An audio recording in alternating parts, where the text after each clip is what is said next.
ఎవరో చదవగలుగుతారా దయచేసి?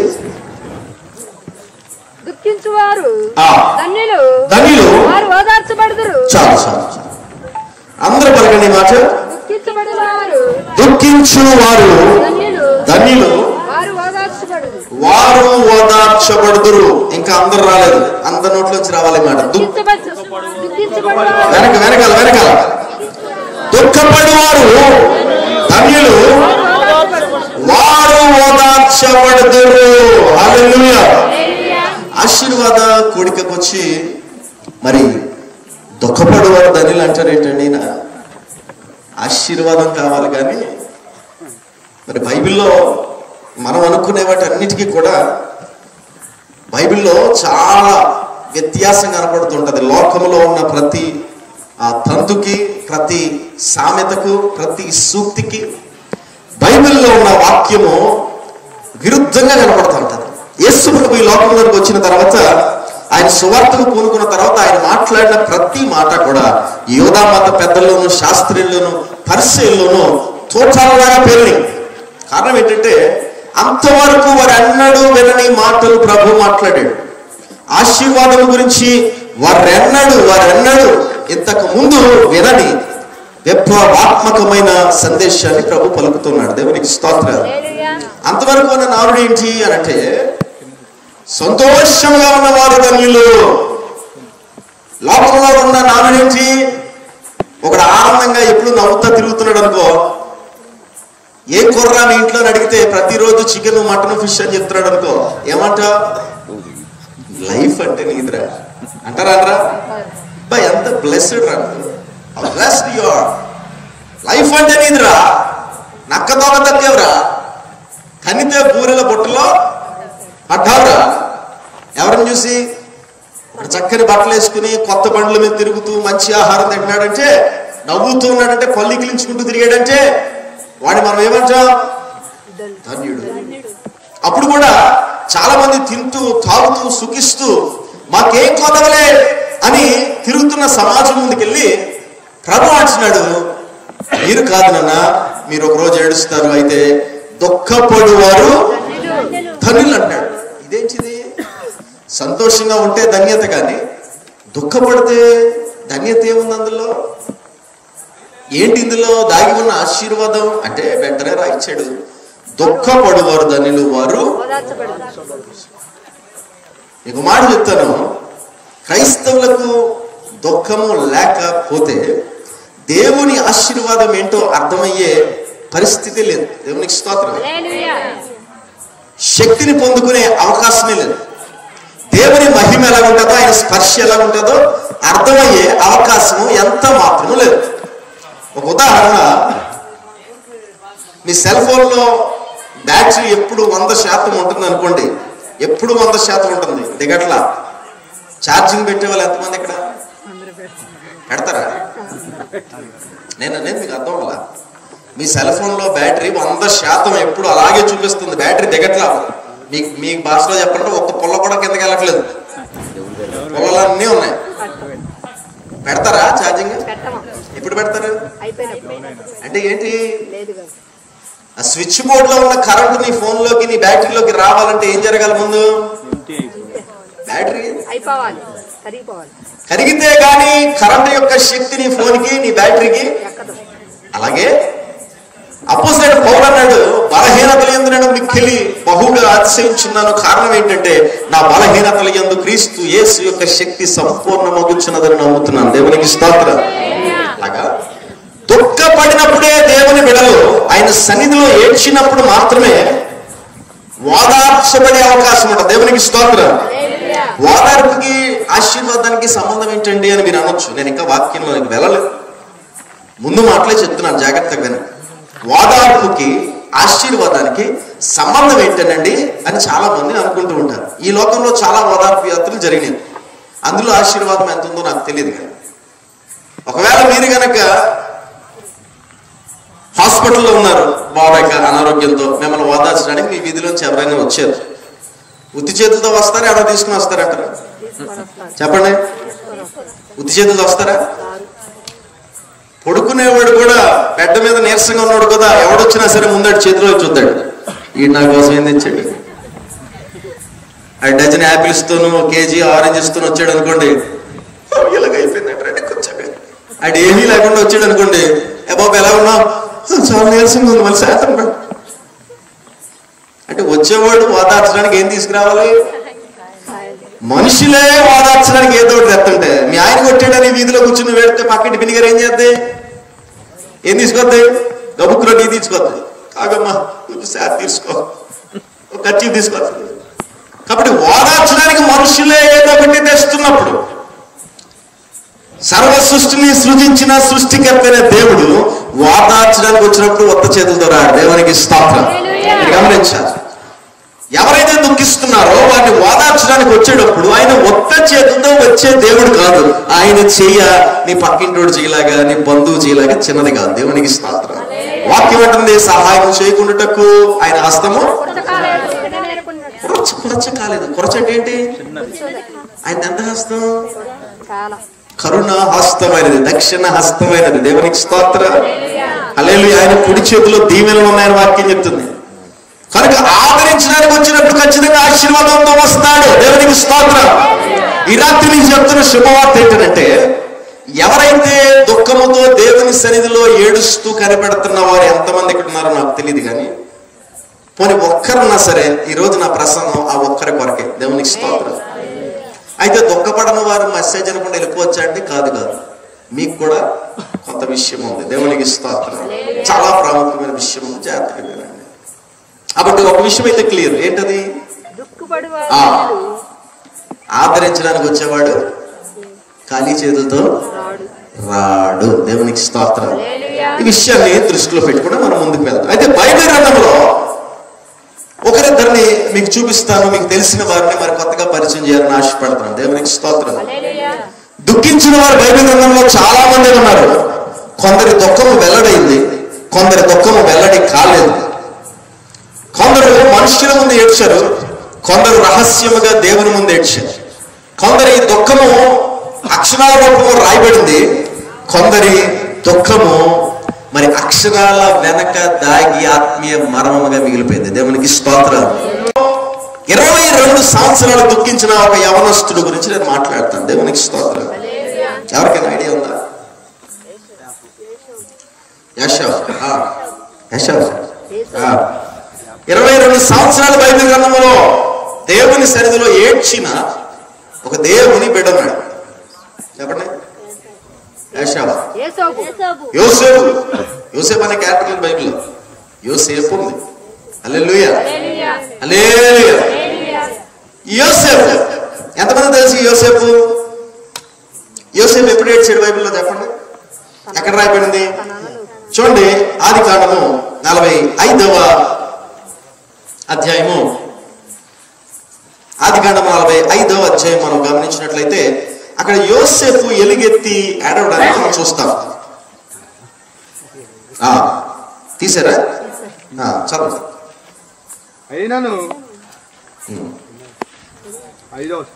చినుకులకి అతుక్కుపోయింది. నేను ఎక్కడికి వచ్చినట్లు మీరు నన్ను. అతడు ఎలుగెత్తి ఏడవగా 45వ అధ్యాయము 2వ వచనం. 45వ అతడు ఎలుగెత్తి ఏడవగా ఐగుప్తీయులను ఫరోయించువారును వినిరి. అప్పుడు యోసేపును నా తండ్రి ఇంకా బ్రతుకున్నాడు అని అడిగినప్పుడు అతని సహోదరుడు అతని సముఖ ముందు ఆ ఉత్తరమే నీవు లేకపోయి అంతటా యోసేపు నా దగ్గరికి రండి తన సహోదరుతో చెప్పినప్పుడు వారు అతని దగ్గరికి వచ్చిన ప్రతి ఐగుప్తులకు వెళ్ళినట్లు మీరు నన్ను అమ్మి వేసిన మీ సహోదరుడిని యోసేపును నేను. దేవునికి స్తోత్రం. యోసేపు ఏడ్చిన ఒక సన్నివేశం 45వ అధ్యాయంలో ఇంచుమించు ఈయనకి 34-35 సంవత్సరాల వయసులో బైబిల్ గ్రంథంలో రాయించబడింది. అయితే కనపడకుండా యోసేపు ఏడ్చిన ఏడ్పు ఈ రాత్రి మనం అర్థం చేసుకోవాలి. దేవునికి స్తోత్రం. ఒక వారం ఏడిస్తే, ఒక 4 రోజులు ఏడిస్తే, ఏదైనా బాధ వచ్చి ఇబ్బంది పడితే అయ్యో ప్రభువా ఈ దుఃఖము నా నుంచి వెళ్ళిపోదా, ఈ దుఃఖము నా నుంచి తీసివేయవా, ఈ దుఃఖములో నాకు సహాయం చేయవా అని దేవుని సన్నిధిలో ఏడ్చేవారు ఉన్నారు. కొంతమంది, మరికొంతమంది దేవుని సన్నిధిలో ఏడవక ఇంట్లో ఉన్న తండ్రి దగ్గరికి వెళ్ళి, భర్త దగ్గరికి వెళ్ళి, అన్న దగ్గరికి వెళ్ళి, పిన్ని దగ్గరికి వెళ్ళి నా బతికేంటలాగా అయిపోయిందని ఊరంతా తన బాధ చెప్పుకుని తల కొట్టుకుని చచ్చేవారు ఉన్నారు. ఉన్నారంటారా లేరంటారా? మీరే కేటగిరీ? దేవుని సన్నిధిలో ఏడ్చే కేటగిరీయా? వీధిలోకి వెళ్ళి ఏడ్చే కేటగిరీయా? యోసేపు మనకి ఇప్పుడు అన్నల ముందు ఏడుస్తున్నట్టు కనబడుతుంది, కానీ నిజం అది కాదు. యోసేపు ఇక్కడ ఏడవట్లేదు. నిజానికి ఇతను ఎలుగెత్తి ఏడుస్తున్న ఏడుపు దుఃఖముతో కాదు, సంతోషముతో ఏడుస్తున్నాడు. దేవునికి స్తోత్రం. అన్నలు దొరికాడు, తండ్రి దొరికాడు, తమ్ముడు దొరికాడనే సంతోషం. మనం చదువుకున్నాం, దుఃఖపడేవారు ధన్యులు. ఈ మాటకి ఇంగ్లీష్ లో రాయించబడిన మాట ఏంటంటే blessed are those who mourn for they shall be comforted అన్నాడు. మౌన్ అనే మాట రాయించాడు ఇంగ్లీష్ లో. ఈ మాట హెబ్రూలో మనం చూసినట్లయితే యాబలెట్ అనే భాష ఉపయోగించారు. యాబలెట్ ఆ పదానికి ఉన్న అర్థం ఏంటో తెలుసా? తమ దుర్దశను బట్టి, దేని బట్టి? తమ దుర్దశను బట్టి, తమ దురదృష్టాన్ని బట్టి ప్రతిరోజు క్రమం తప్పకుండా దేవుని సన్నిధిలో మొర్ర పెట్టుట అని అర్థం. దేవునికి స్తోత్రం. హల్లెలూయా. మనుషుల ముందు అమ్మో ఎప్పుడు వేసుకుని నేను అడిగితే యెహోవా బాగున్నావంటే ఏం బాగుంటావు, నేను ఇంట్లో పరిస్థితులు మారు, ఎప్పుడు చూసినా మొహం ఇలా ఉంటుంది. బైబిల్ అని చెప్తుంది ఆనందించుడి మరలా చెప్పుదును. యోసేపు ఈ 22 సంవత్సరాలలో మనుష్యుల ముందు ఎప్పుడు ఏడవలేదు. దేవునికి స్తోత్రం. అతను ఒక ప్రధాని అయ్యాడు. అతని మాట ఐగుప్తులో ఉన్న ప్రతి ఒక్కరు వింటున్నారు. ఎప్పుడైనా నాయకుడు అనేప్పుడు ఏడుపు ఉంటుంటే ఎవరు వింటారా? మన ముఖ్యమంత్రులు, పిఎం గారు మైక్ ముందుకు వచ్చేప్పుడు ఏడుతా ఉన్నారు. ప్రజలారా ఇలాగ అయిపోయింది అన్నారు, వింటారా? ప్రజలారా కరువు వచ్చింది, మరి ఏం తెలియదు అంటే యోసేపు మాట వింటారా? ఎలాగుంటాడు యోసేపు? బయటికి ధైర్యంగా ఉన్నాడు. మరి ఎక్కడ ఏడ్చాడు? ఏడ్చారని, దుఃఖపడ్డాడని 22 సంవత్సరాలు మీరు ఎలా చెప్తారు పాస్టర్ గారు అంటే, మన యోసేపు యొక్క చిన్నతనానికి ఎలా. దేవునికి స్తోత్రం. యోసేపట యాకోబుకున్న కొడుకులందరిలోకి అందగాడు, ప్రత్యేకమైన వాడు. దేవునికి స్తోత్రం. అంత మటుకు కాదు, తండ్రి చేత బహుగా ప్రేమించబడిన ముద్దుల కొడుకు. దేవునికి స్తోత్రం. తండ్రి ఎవరు? తండ్రి ఎవరు? దేవుని చేత ఆశీర్వదింపబడిన వాడు. దేవునికి స్తోత్రం. నువ్వు ఆశీర్వదిస్తానే గాని నేను నిన్ను విడిచిపెట్టనని ఇశ్రాయేల్ గా మారిన వాడు. దేవునికి స్తోత్రం.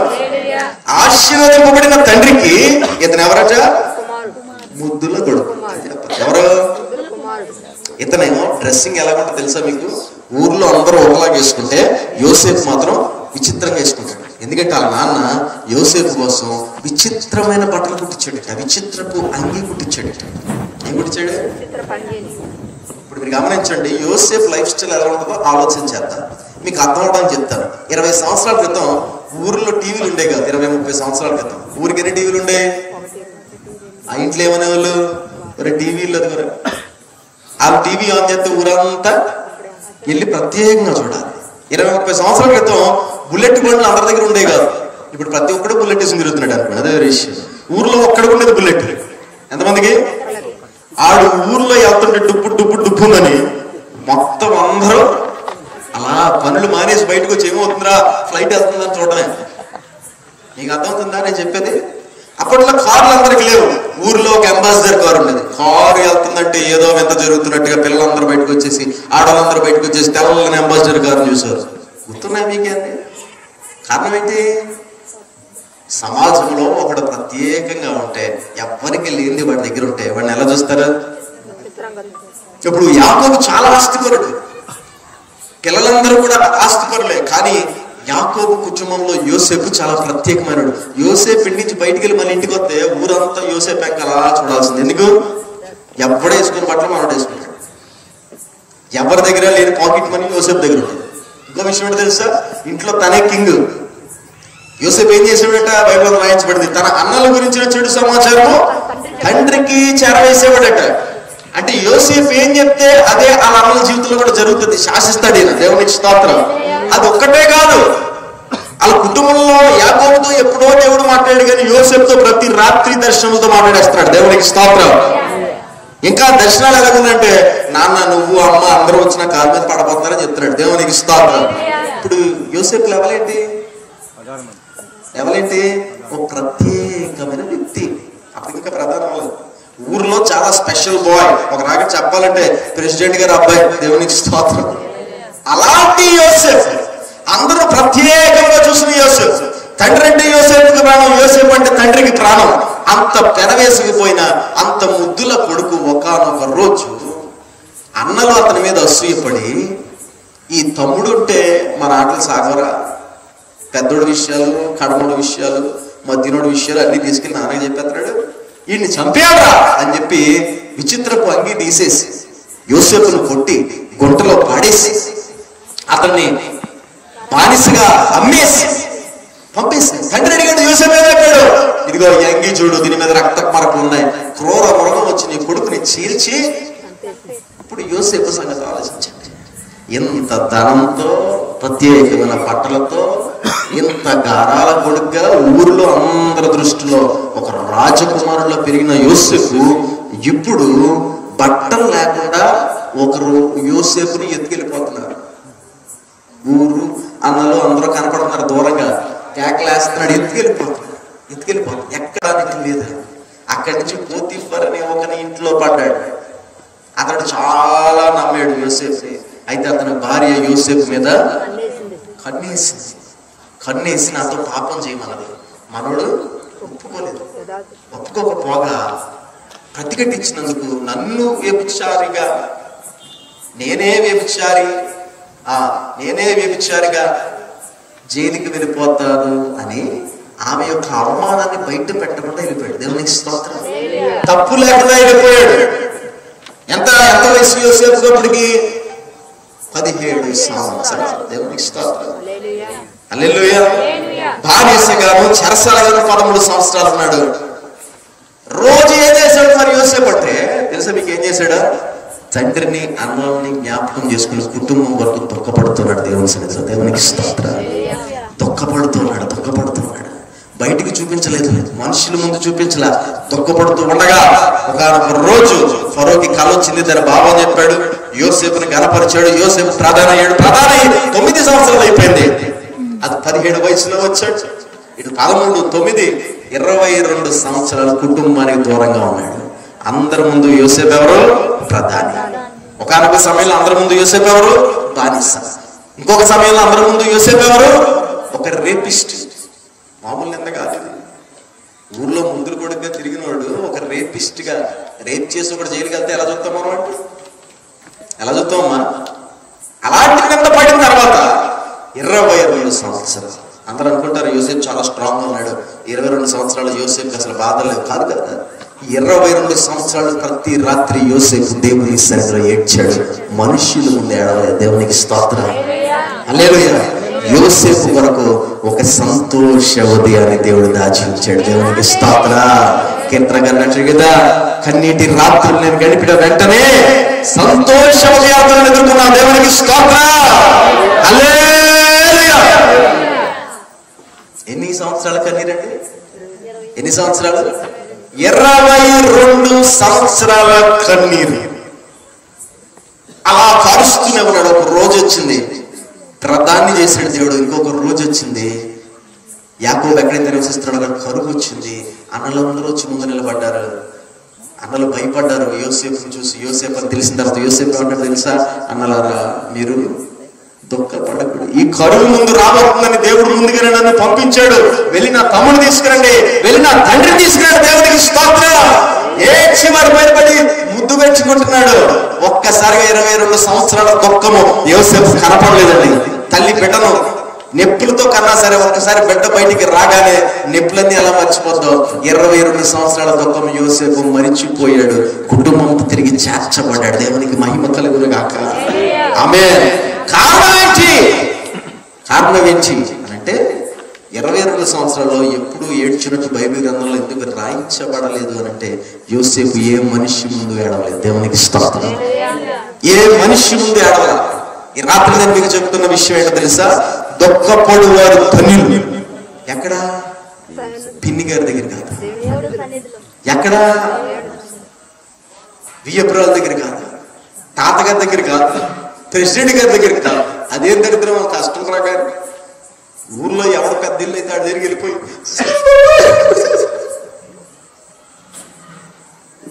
దేవుడు ఏమన్నాడు?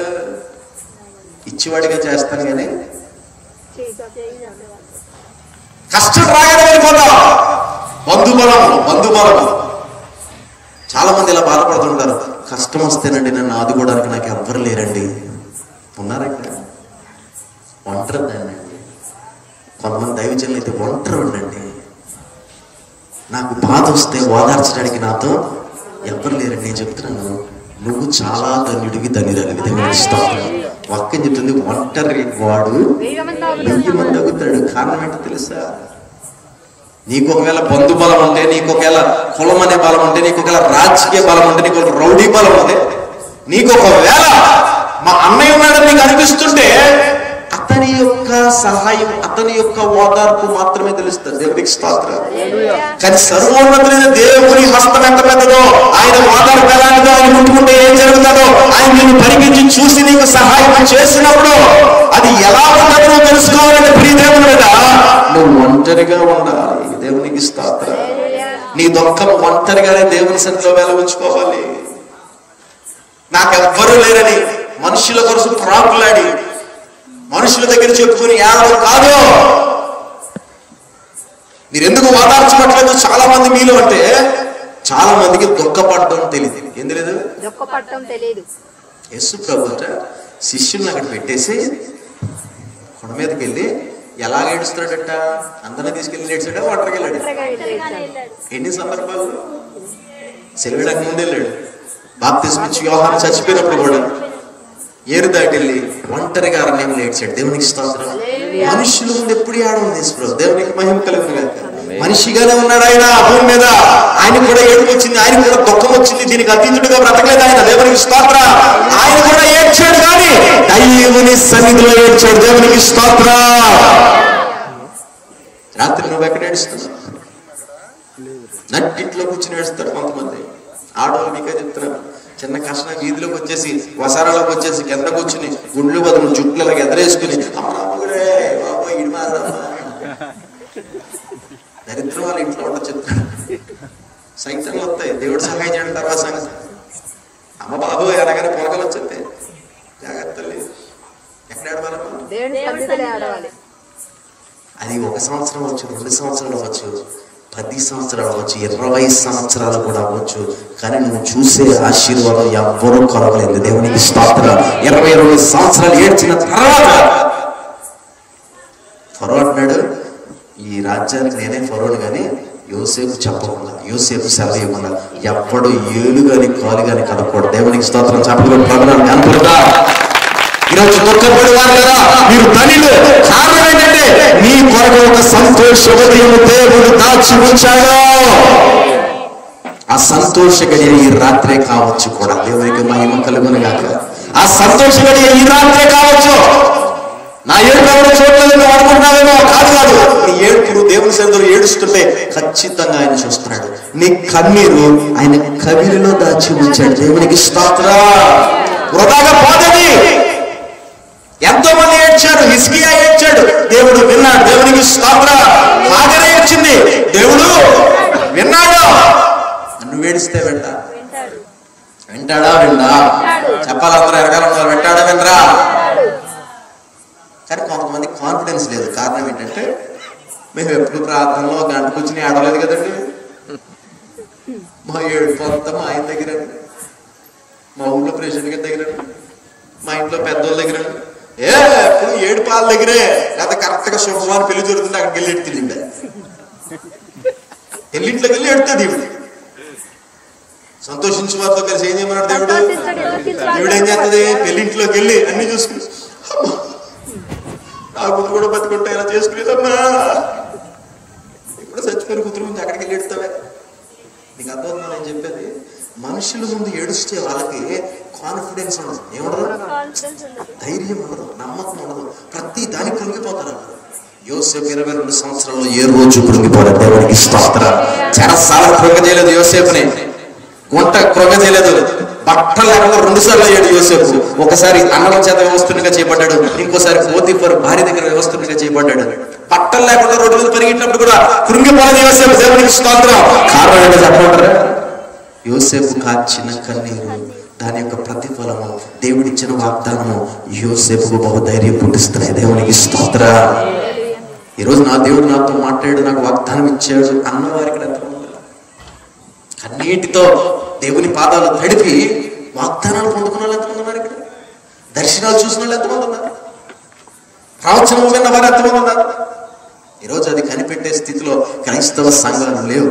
ఫ్రీగా వచ్చే ఆశీర్వాదాలు మనం వచ్చేస్తాం, ప్రార్థన చేయించుకుంటాం, కానుకేస్తాం, అయిపోతాం. నీ ప్రయాసం ఏమి ఉండకూడదు. హాస్టల్లో నలిగిపోతా ఉన్నారు.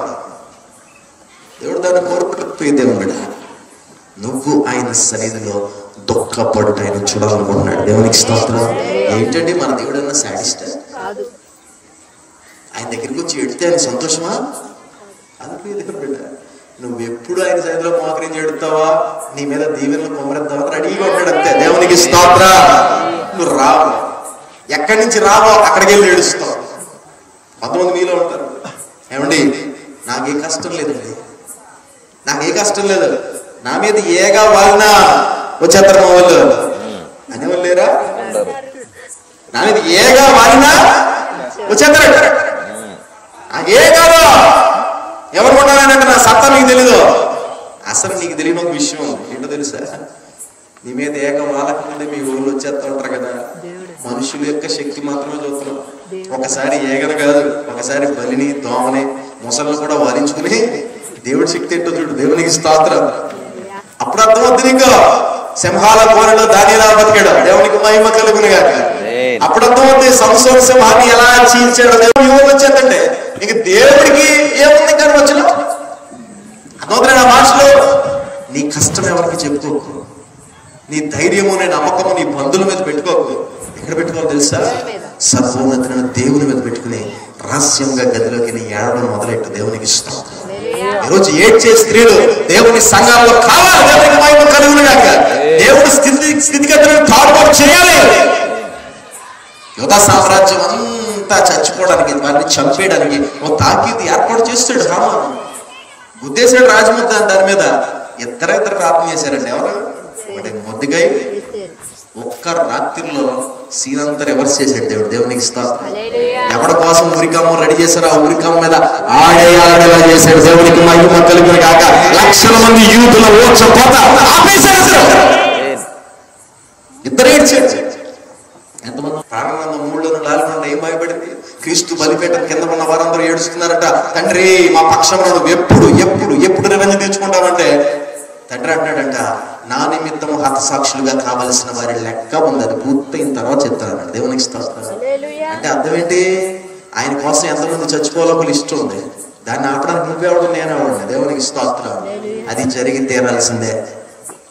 క్రైస్తవులు ఎక్కాల్సింది రోడ్లు కాదు, క్రైస్తవులు ఎక్కాల్సింది మోకాల మీద. దేవునికి స్తోత్రం.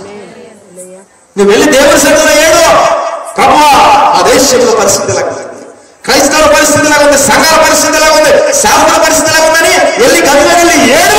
నీ కన్నీటిని చూసి దేవుడు ఓదార్చడానికి దిగి వస్తాడు. దేవునికి స్తోత్రం. ఓదార్చడం ఇంటికి రాడు, గొప్ప సహాయంతో వస్తాడు. దేవునికి మహిమ కలుగును గాక. ఆయన చిటికేసిన లక్షల మంది వచ్చేస్తాడు. దేవునికి స్తోత్రం. మనుషుల మీద ఎంత చూస్తావు, ప్రభుత్వాల మీద ఎంతగా చూస్తావు నీకు తెలియదా? మనం పోరాడినది మనుషులతో కాదు కానీ అంధకార శక్తులతోనూ వాయుమండలపు దురాత్మ శక్తులతోనూ. దీంతో ఆయన ఆదేశించకుండా ఆయన అంగీకరించకుండా ప్రాణం పొందండి. ఒక నిత్యాన మరణములు దేవునికి స్తోత్రం. హల్లెలూయా. నువ్వెందుకు రోడ్డు మీదకి వెళ్ళి కేకలేసి, నువ్వెందుకు అక్కడికి వెళ్ళి మాకు న్యాయం చేయండి, మాకు న్యాయం చేయండి, మాకు న్యాయం చేయండి? రాసింది క్లియర్ గా. యేసు ప్రభు అంట తను శిక్షించే వారి కొరకు శిక్షణలో కొన్ని మాదిరి మన కొరకు విడిచిపెట్టి. ఏంటా మాదిరి? తను శిక్షించిన వారిని బెదిరింపక న్యాయముగా తీర్పు తీర్చు దేవునికి తన ఆత్మను అంతే. దేవునికి స్తోత్రం. యేసు ప్రభు మాదిరి చేశాడు.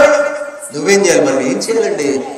నువ్వు చేయగలిగిన చాలా ఉన్నతమైన కార్యం ఉంటుంది. అది ర్యాలీతో ఏమాత్రం సరితోగదు. దేవునికి స్తోత్రం. అది కంప్లైంట్లతో ఏమాత్రం సరిపోగదు. నువ్వు కంప్లైంట్ ఇచ్చిన ర్యాలీ చేసి నువ్వు చేసే ఈ ఒక్క పనికి ఏది సరిరాదు. అదేంటో తెలుసా? దేవుని సన్నిధిలో నువ్వు కార్చే కన్నీరు. దేవునికి స్తోత్రం. నువ్వు వెళ్ళి దుఃఖపడు దేవుని సన్నిధిలో. ఎందుకు తారుమారమో పరిస్థితులు? ఒక్క రోజులో మొత్తం తిప్పేస్తాడు. ఈ రాత్రి నుంచి దుఃఖపడు వారు ధన్యులుగా ఉంటారు. దేవునికి స్తోత్రం. ఈ రాత్రి నుంచి దేవుని చిత్తమైతే సంఘంలో దుఃఖపడేవారు లేస్తారు. ఇదేంటండి ఎక్కడి నుంచి వచ్చి సంఘంలో నవ్వుతూ తిరిగే వాళ్ళు లేగలన్నారు, కానీ ఈ రాత్రి నుంచి దుఃఖపడేవారు లేస్తారు. మరి అదే నీకు తెలియదు సబ్జెక్ట్. నువ్వు ముందు దుఃఖపడితే నీ దుఃఖం ఏమవుతుందట? సంతోషం. దేవునికి స్తోత్రం. ముందేం కావాలి? బూడిదకు ప్రతిగా అంటే ముందేం కావాలి?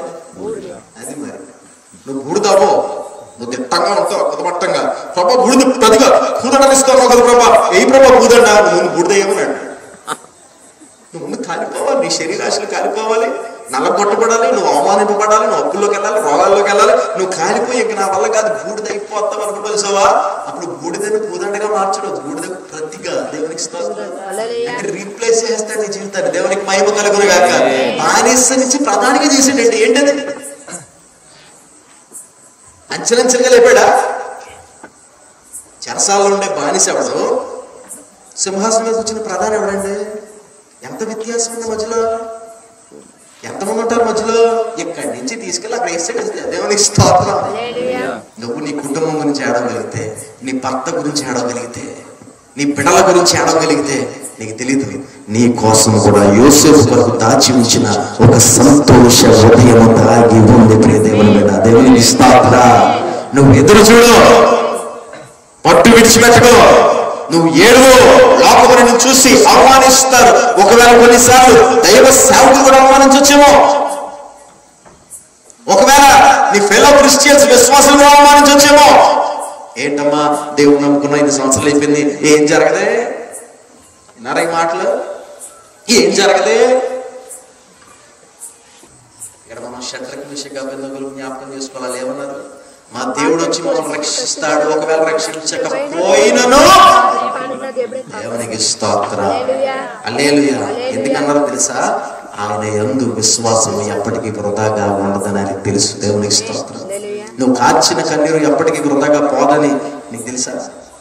నమ్ముతున్నావా? నమ్మితే ఈ రాత్రి నుంచి అవిశ్వాసపు మాటలు మారేయండి. దేవునికి స్తోత్రం. ఏం జరుగుతుందో లేండి పాస్టర్ గారు. ఏంటది? ప్రార్థనకు వస్తుంది పాస్టర్ గారు, మా ఆయన తాగేస్తున్నాడండి, ప్రార్థన చేయండి. పాస్టర్ గారు అమ్మ ఎంత తాగుతున్నాడమ్మా, ఏంటమ్మా పరిస్థితి అంటే, లేదు పాస్టర్ గారు ఆయన దేవుడు కూడా మార్చలేడండి, మీరు ప్రార్థన చేయండి. ఏంటి? ప్రార్థన చేయమంటుంది, ముందేమంటుంది? ఆయన దేవుడు కూడా మార్చలేడు. ప్రార్థన దేవుడు కూడా మార్చడం నీకు తెలిసినాడు, ప్రార్థన ఎందుకమ్మా? మాకు నోరు నొప్పి తప్పదు. అవిశ్వాస మాటల్లో వాగ్దానం ఉన్నా సరే, దేవుడు ఇస్తారని చెప్పినా సరే జరగదు జరగదు జరగదు. లేదు లేదు ప్రియ దేవుడు జరుగుతుంది. ఈ రోజు నుంచి మనుషుల ముందు నవ్వుతూ తిరుగు. దేవునికి స్తోత్రం. దేవుని సన్నిధిలో ఏడుస్తూ గడుపు.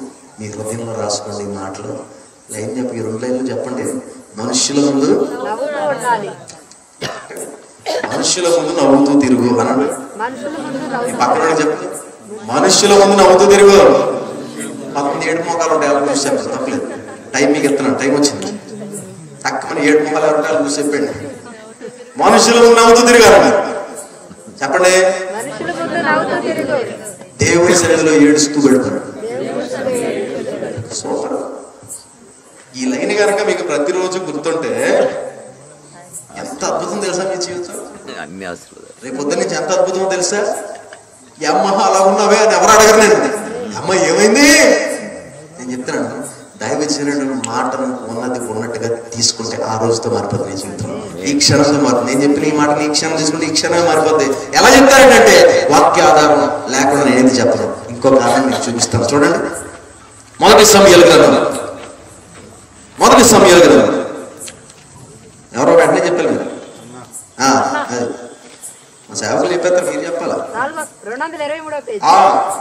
223వ పేజీ. Very good. మొదటి అధ్యాయము 7వ వచనం చూడండి. ఎల్కానా ఆమెకు ఏటంట రీతిగా చూచును యెహోవా మందిరమునకు పోయినప్పుడల్లా అది ఆమెకు కోపము పుట్టించను కనుక ఆమె భోజనం చేయక ఏడ్చుచూ వచ్చెను. ఇంకా కిందకి 9లోకి వెళ్దాం.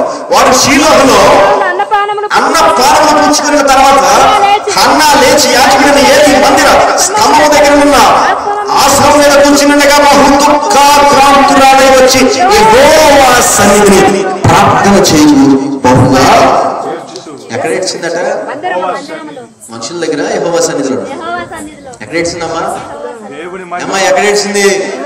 అప్పులున్న వాళ్ళు, పిల్లలు లేని వాళ్ళు ఎక్కడ ఏడుతున్నారమ్మా? డాక్టర్ గారు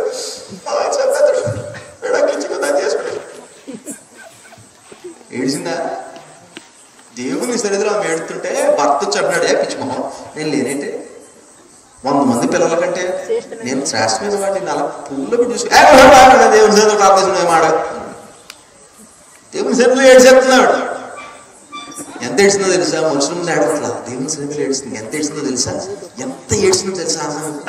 చెప్పనా? నోట్లో నుంచి మాటలు అంత ఏడ్చింది. మీకు ఎప్పుడైనా అలాంటి పరిస్థితులు ఉన్నాయా? కొంతమంది ఆడోళ్ళు మౌడితో దెబ్బలాడి ఇంకా గొంతు పోద్ది, ఏడ్చి దెబ్బలాడి గొంతుపోయి చిట్టకబాది కుక్కర్ కొట్టినట్టు పడితే ఎలాగే ఎడుతారు? ప్రేమించే మొగుడిని కలిగి ఉన్న అన్న అలాగేసింది. దేవునికి స్తోత్రం. అది విశేషం. మొగుడు పట్ల ప్రేమిస్తున్నాడు, ఏదైనా లేదని దెబ్బ కొడుతున్నాడు అనుకో భార్యని, అప్పుడు భార్యకి ఏడిపోతుంది. ఏం పర్లేదమ్మా అని మొగుడు దొరికితే ఏడుతూనే ఉందంటే వస్తుందా? అలాంటి మొగుడు దొరికిన తర్వాత కూడా ఎలా ఏడుతుందంట? ఇప్పుడు వచ్చింది ఏలి మందిరంలోనికి మాట్లాడుతుంది. ఇంకా చూడండి, మీకు చాలా మంచి పాయింట్ చెప్పాను, ముగిస్తారు. చూడండి ఒకసారి 11 సైన్యముల కదా, వెరీ గుడ్. సైన్యములకు యెహోవా నీ సేవకురాలైన నాకు కలిగి ఉన్న శ్రమను చూచి నీ సేవకురాలు నన్ను జ్ఞాపకం చేసుకుని నాకు మగ పిల్లలను దయచేసినాడు. వాడి తల మీదకు వాడి బ్రతుకు దినమంటను నేను వారిని యెహోవాకు నీకు అప్పగించునని మొక్కుబడి చేసుకుని ఆమె యెహోవా సన్నిధిని ప్రార్థన చేయించుండగా కనిపెట్టెను. ఏం చేస్తున్నాడట? ఎందుకో తెలిసి స్వామి మాటలు పెదలు అనుకున్నాడు. ఇంకా పొద్దున్నే తాగుబోద్ది సిగ్గులేదు బుద్ధిలేదా అన్నాడు. ఎవరినే? కష్టాలతో వెళ్ళిన ఒక ఏడు తొక్కపడుతున్నాడు. పాస్టర్ గారు తాగుబోద్దానంటే ఎలా నువ్వైతే ఏం చేస్తావు? చచ్చిపోతావు మళ్ళీ చచ్చిపోతావు. పాస్టర్ గారు ఏదో టెన్షన్లో ఉంటాడు, దేని నుంచో బాధపడుతూ ఉంటాడు. నువ్వు వచ్చి ఏదో సమస్య మళ్ళీ చెప్పేసింది బూతులు కాదు, తాగుపోతారు కదా ఒకవేళ ఏమంటావు?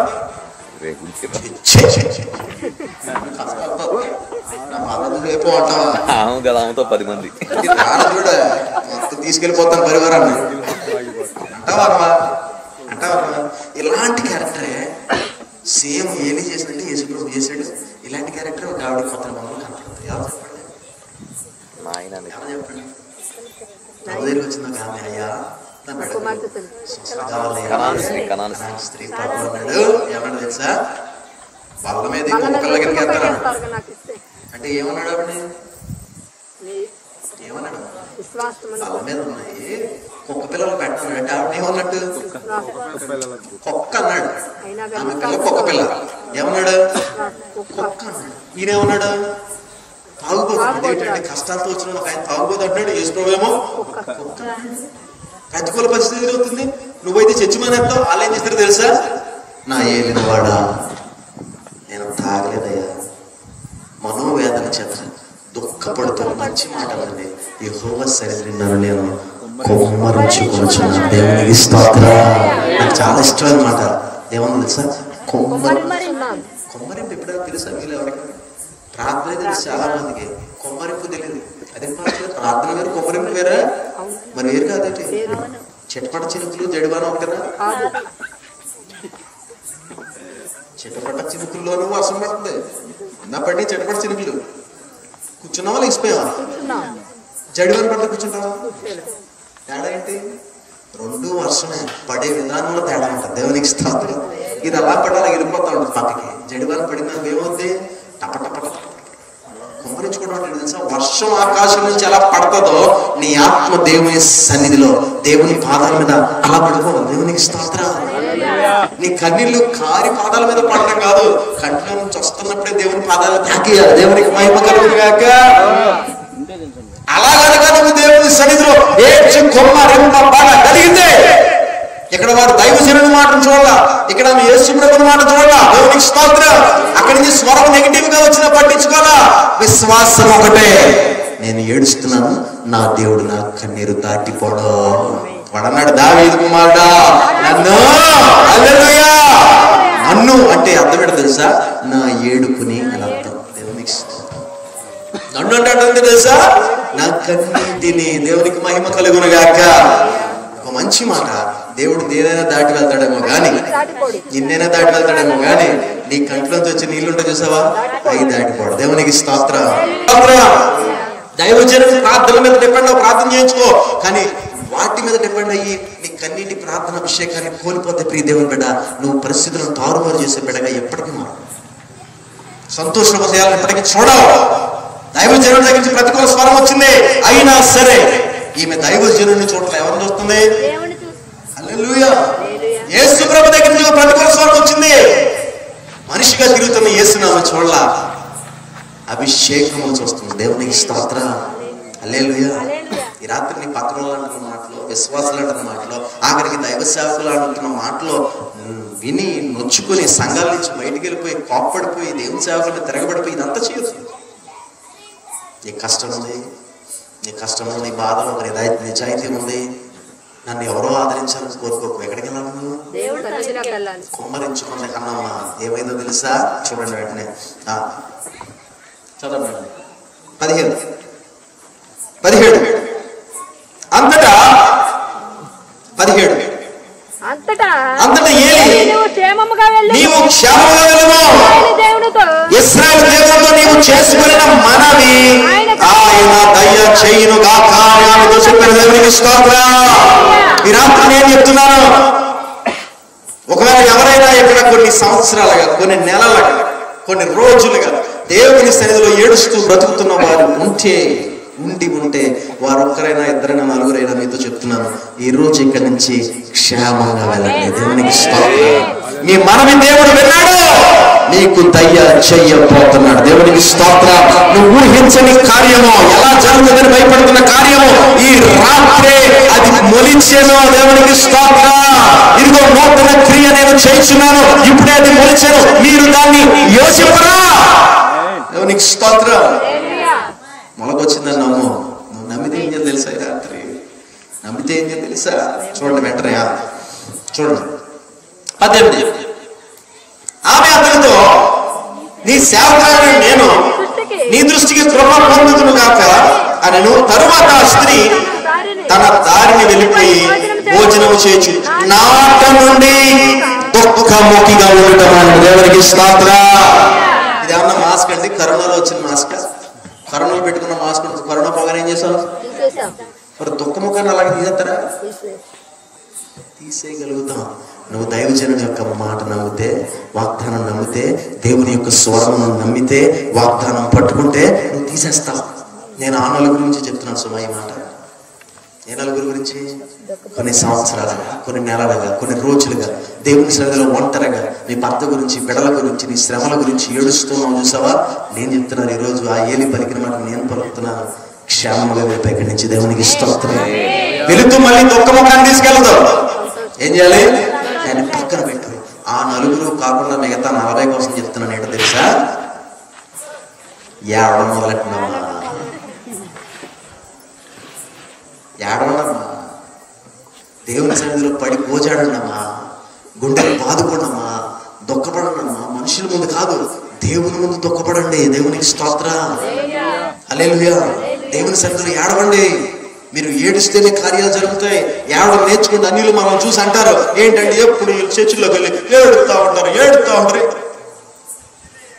దైవజనుడు నా చిన్నప్పుడు నన్ను పాట గొప్ప దైవజనుడు రాశాడు. ఆయన రాశాడంటే, నా కన్నుల నీరే లేకుంటే యేసయ్యా నీవు దార్పే లేదు కదా నా కన్నుల నీరే లేకుంటే యేసయ్యా నీ ఆదరణే లేదు కదా నా బ్రతుకునకు అలసటే లేకుంటే నా బ్రతుకునకు అలసటే లేకుంటే యేసయ్యా నీ ఆదరణే లేదు కదా. హల్లెలూయా. ఏం లేదట ఆదరణ. అసలు పిడుపు లేకపోతే ఆదరణ లేదు, కన్నుల నీరు లేకపోతే ఓదార్పు లేదు, బ్రతుకులో అలసట లేకపోతే ఆయన ఇచ్చే ఆ శక్తి ఎలాంటిదో తెలిసే అవకాశం లేదు. దేవునికి స్తోత్రం. అలిసిపోయిన ప్రాణాలకు ఉత్తేజాన్ని కలిగించే దేవుడు మన దేవుడు. దేవునికి స్తోత్రం. నిర్లక్ష్యం చేయడు, విరిగి నలిగిన హృదయాన్ని దాటి వెళ్ళిపోడు. దేవునికి స్తోత్రం. ఈ రాత్రి మీకు చెప్తున్నాను, సంవత్సరాలు ఏడుస్తున్న వాళ్ళారా క్షేమంలో వెళ్ళండి, దుఃఖాన్ని విడిచిపెట్టారు. అసలు ఏడవకుండా నవ్వుతున్న వాళ్ళారా మీరు ఏడవడం మొదలెట్టండి. మనుషుల ముందు నవ్వుతూ తిరగండి, గదిలో దేవుని ముందు ఏడవండి. పరిస్థితులు చాలా ఘోరంగా వాళ్ళు దేవుడండి ఎంత నమ్మదగిన వాడు తెలుసా. నువ్వు పోగొట్టుకున్న ప్రతి దానికి, దేవుని కొరకు వద్దనుకున్న ప్రతి దానికి నూరంతులుగా చేసేస్తాడు తప్ప ఇవ్వకుండా మానడు. దేవుని ఇష్టం. పేదరిగాడు ఒకసారి, ప్రభా నీ నిమిత్తమే భార్యలని బిడ్డలను వదిలేసిన వెళ్ళాను ప్రభా, ఏంటి ప్రభా లాభం అంటే ఏమంటే అసలు దేవుడు నా నిమిత్తం భార్యనైనా తల్లినైనా కుటుంబాన్ని వదులుతున్నావు, ఎవరికైనా సరే పరమందు నిత్య జీవనం ఇహ ముందు చాలా రెట్ల దీవెన ఇస్తానన్నాడు. దేవునికి స్తోత్రం. ఒక రెట్లు కాదు, ఎన్ని రెట్లు దేవుడు విడిచిపెట్టాడండి. మనం నమ్మక నువ్వు ప్రార్థన చేయగా నీ ఏడుపు ఆఫీసర్ల దగ్గర, ప్రెసిడెంట్ల దగ్గర, నీ ఏడుపు వాళ్ళ దగ్గర వీళ్ళ దగ్గర మానేసి ఈరోజు నుంచి ఎక్కడ ఏడవాలమ్మా? అది దేవుడు ఎందుకు వచ్చాడో తెలుసుకో. దేవునికి స్తోత్రం. కీర్తన గ్రంథం 34వ అధ్యాయం 18వ వచనం. నేను ముగించేస్తాను 2 వచనాలు చూపించి. కీర్తన గ్రంథం 34వ అధ్యాయం 18వ వచనం. విరిగిన హృదయం గలవారి విరిగిన హృదయము గలవారికి యెహోవా ఆసన్నుడు, మనసు గలవారికి గలవారిని ఆయన ఎవరట? ఆయన యెహోవా ఆసన్నుడు అంటే అర్థం ఏంటి? అర్థం ఏంటి? ఎక్కడ హృదయం విరిగి ఆయన సన్నిధిలో పడుతూ ఉంటారో కన్నీరు, అక్కడ ఆయన వెంటనే వచ్చేస్తాడు. దేవునికి స్తోత్రం. హల్లెలూయా. వెంటనే వచ్చేస్తాడు. ఈ రాత్రి నుంచి చేయాల్సిన పని అది. వాక్యం చెప్తుంది, మీరు మీ బట్టలు మీ వస్త్రములు చింపుకొనక మీ హృదయం చింపుకుని నా సన్నిధికి రండి అన్నాడు. దేవునికి స్తోత్రం. కొంతమంది పరిస్థితులు ఎలాగున్నాయంటే, భర్త ఎంత తాగి చెడిపోయినా పర్లా, బిడ్డలు ఎలా తిరిగినా పర్లా, ఆమెకు 3 పూట్ల పప్పను ఉంటే చాలా అంటున్నాం. 3 పూట్ల పప్పను ఉంటే పండగ పొట్టసేరు ఉంటే చాలు. ఎవడైనా పండరా వండేసి అక్కడ పెడతాను వచ్చి తినంటరా. అందుక స్త్రీ అట వాక్యం చెప్తుంది, భక్తి కలిగిన స్త్రీ, జ్ఞానం కలిగిన స్త్రీ తన ఇల్లు 3 రోజులు ఏం చేద్దట? ఒడబిక్కోవడం అంటే ఏంటో తెలుసా? గొడవలు పెట్టుకోవడం ఏదో ఒకటి చేయడం కాదు, ప్రార్థన చేయకపోవడమే. నువ్వు ప్రార్థన చేయకపోతే ఏమైపోద్ది ఇల్లు? కాబట్టి స్త్రీలారా మీరు ధన్యులు, మీకు బాధ్యత ఉంది. ఆ బాధ్యత ఏంటో తెలుసా? మీ కుటుంబం గురించి, మీ సంఘం గురించి, మీ పరివారం గురించి, మీ యొక్క గ్రామం గురించి, నశించిపోతున్న ఆత్మల గురించి కన్నీరు విడిచి ఏడ్చే బాధ్యత దేవుడు మీకు ఇచ్చాడు. దేవునికి స్తోత్రం. అంటే పురుషులు మీరు ఏడవరా అని కాదు, నీవు కూడా పనులుంటాయి బయట, మీరు కూడా ఏడవాలి టైం తీసుకుని. దేవునికి స్తోత్రం. యూదులు మీకు తెలుసలేదు, వాళ్ళు ఇంకా యేసుప్రభు వచ్చాడని నమ్మరు, మెస్సై కోసం ఎదురు చూస్తున్నారు. జెరూసలేంలో సొలొమోను కట్టించిన టెంపుల్ ఇంకా ఒక వాల్ ఒకటి మిగిలిపోయింది, దాన్ని వీపింగ్ వాల్ అంటారు. ఏమంటారు? అంటే ఏడుపుల గోడ అంటారు. యూదులు ప్రతిరోజు వెళ్ళి ఆ గోడ పట్టుకుని ఎడుతుంటారు. ఏదో క్రమం రాబోయే వచ్చాడు ఆయన, మళ్ళీ కూడా వచ్చారు. గుర్తించలేదు. అర్థమవుతుందా? దీన్ని క్రమంగా పెట్టుకోవాలి. వారైతే అజ్ఞానం దేవుడు ఇస్తున్న ఈ మాటను గట్టిగా పట్టుకోవాలి. దేవునికి స్తోత్రం. గట్టిగా పట్టుకోవాలి. నువ్వు ఏడు అసలు యేసు ప్రభు ఎందుకు వచ్చాడో చూపించడం ముగించేస్తాను. చూడండి, యెషయా గ్రంథం 61వ అధ్యాయం. యెషయా గ్రంథం 61వ అధ్యాయం 61వ అధ్యాయము 2వ వచనం చూద్దాం. యెహోవా హితవత్సరము మన దేవుని ప్రతి దండన దినమును ప్రకటించుటకును దుఃఖ క్రాంతులందరినీ ఓదార్చుటకును సియోనులో దుఃఖించు వారికి ఉల్లాస వస్త్రము ధరింపు చేయగలను, బూడెదకు ప్రతిగా పూదనము, దుఃఖమునకు ప్రతిగా ఆనందము, బాణభరితమైన ఆత్మకు ప్రతిగా స్తుతి వస్త్రము వర్గించుటకు ఆయన నన్ను పంపినాడు. దేవునికి స్తోత్రం. ఎవరి గురించి రాయించబడుతున్న ప్రవచనం తెలుసా? ఇది ప్రభువు పుట్టక ముందే. హల్లెలూయా. అసలు ఆయన ఎందుకు వచ్చాడో తెలుసా? దుఃఖాక్రాంతులను వాదార్చడానికి వచ్చాడు. దేవునికి స్తోత్రం. సంతోషిస్తున్న వారి మధ్యలో నాటుకోడి కూర తిని పడుకోవడానికి రాలేదు. ఎక్కడికి వచ్చాడు? ఎత్తుకున్నాడు. ఆయన ఎవరెవరు ఎడుతున్నారు. దేవునికి స్తోత్రం. ఆయన పనే అది. ప్రతి నేత్రం నుంచి ప్రతి బాష్ప బిందువులను ఏం చేస్తాడు? నీ కన్నీరు తొలగించే దేవుడు నీకు సమీపంగా ఉన్నప్పుడు అక్కడ ఇక్కడ ఏడవద్దమ్మా. దేవునికి స్తోత్రం. బాధపడుతున్నానని చెప్పేది. కన్నీరు తుడిచే దేవుడు నీకు ఉన్నప్పుడు అక్కడ ఇక్కడ ఎందుకు ఎడుతావు? డైరెక్ట్గా వెళ్ళిపో గదిలోకి. దిక్కుమాల ఫోన్ పక్కనట్టు ఇంట్లో భర్త తినడానికి ఎదురు చూస్తున్న దేవుని దగ్గరికి వెళ్ళి చెప్పా విషయాలు. దేవునికి స్తోత్రం. కన్నీరు కార్చవైన సరే ఈ రాత్రి నేను ఏం చేయాలి? కొన్ని సంవత్సరాలు దుఃఖపడుతున్న వారు మీ దుఃఖాన్ని తీసేసి క్షేమంగా వెళ్ళాలి. దేవునికి స్తోత్రం. ఎప్పుడు దుఃఖపడకుండా మనుషుల దగ్గర ఏడుస్తున్నవారు ఈ రాత్రి నుంచి ఒక తీర్మానం తీసుకోండి. నేను సమయాన్ని పాడు చేశాను ప్రభు, నన్ను క్షమించండి. ఈ రోజు నుంచి నీ సన్నిధిలో ఏడుస్తాను. కన్నీటితో నా కుటుంబాన్ని కట్టుకుంటాను. కన్నీటితో నా దేశాన్ని కడతాను. దేవునికి స్తోత్రం. కన్నీటితో నా ప్రాంతాన్ని కడతాను. నశించిపోతున్నా జీవితాలు కడతాను. తీర్మానం తీసుకున్నావా? నేను చెప్తాను కదా, ఎలా దేవుడు ఆశీర్వదిస్తాడో నాకు తెలియదమ్మా. రాజబాబు గారు పాట రాశాడు. కురిసిందిలే వరాల మూట, ఎంత పంచినా తరగదు ఇదే తంట. అర్థమైందా? అలా కురవబోతుంది. నీ ఆశీర్వాదం ఎంతమందికి ఇచ్చినా తిరిగిపోదు. అలా దేవుడు మార్చేస్తాడు. దేవునికి స్తోత్రం. బానిసను ప్రధానిగా చేసిన దేవుడు నిన్ను ఆశీర్వదిస్తాడు. నిన్ను ఓదార్స్తాడు. ఓదార్చేవాడు ఉత్త చేతులతో రాడు. ఈ రోజు ఓదార్చబడి వెళ్ళాలంటే ఒక తీర్మానం తీసుకో. కొన్ని గడియలు పెట్టుకో. ఈ రోజు నుంచి కనీసం 2 గంటలు ఈ సన్నిధిలో కన్నీరు కారుస్తున్నాయా? నా జీవితాన్ని బట్టి, నా కుటుంబాన్ని బట్టి, మా సంఘమును బట్టి, మా పరిచయాన్ని బట్టి, నశించిపోతున్న ఆత్మలను బట్టి, మా దేశాన్ని బట్టి కనీసం 2 గంటలు నీ సన్నిధిలో నేను ఏడుస్తాను అని ఒక్క దేవునికి స్తోత్రం. హల్లెలూయా. లేచి నిలబడదా. ప్రభు నీతో మాట్లాడినట్లయితే, దేవుడు నిన్ను ఓదార్స్తాడని నమ్ముతున్నట్లయితే ప్రియ దేవుని బిడ్డలారా, ఈ రాత్రి ఒక తీర్మానం తీసుకో. కన్నీరు ఏడవకుండా ఎల్లకు, ఏడవకుండా దాటిపోకు. ఇక్కడి నుంచి మనుషుల ముందు ఏడవడం మానే. మనుషుల దగ్గర నీ గోడు వెలపుచ్చుకోవడం మానే. నీ స్వరం వినగలిగిన అంత సమీపంలో దేవుని సన్నిధిలో దుఃఖపడు. కన్నీరు ఏడు. నిన్ను దర్శించాలని ఆయన ఆశీర్వదిస్తున్నాడు. నిన్ను పరిశీలిస్తున్నాడు.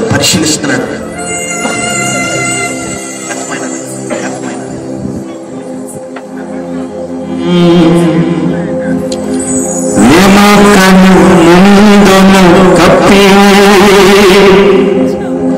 శుభ్రను ఆవరించావే.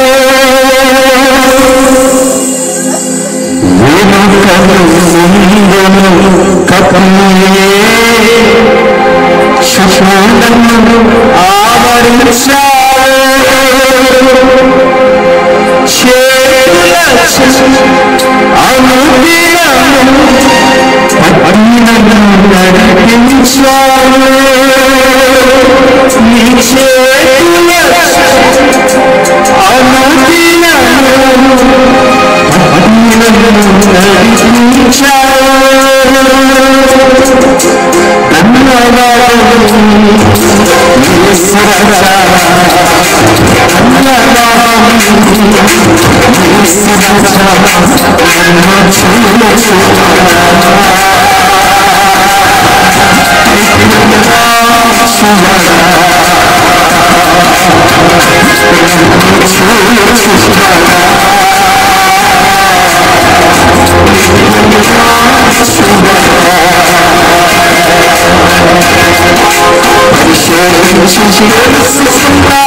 చేసుకుని చూడాలనిపిస్తుంది అంటున్నాడు. తిమోతి కన్నీరు పౌలుకి చాలా ఇష్టం. నువ్వు ఏడవడం చూసి చాలా కాలం అయిందయ్యా నేను చూడాలి. కన్నీరు కార్చిన తిమోతిని లేవా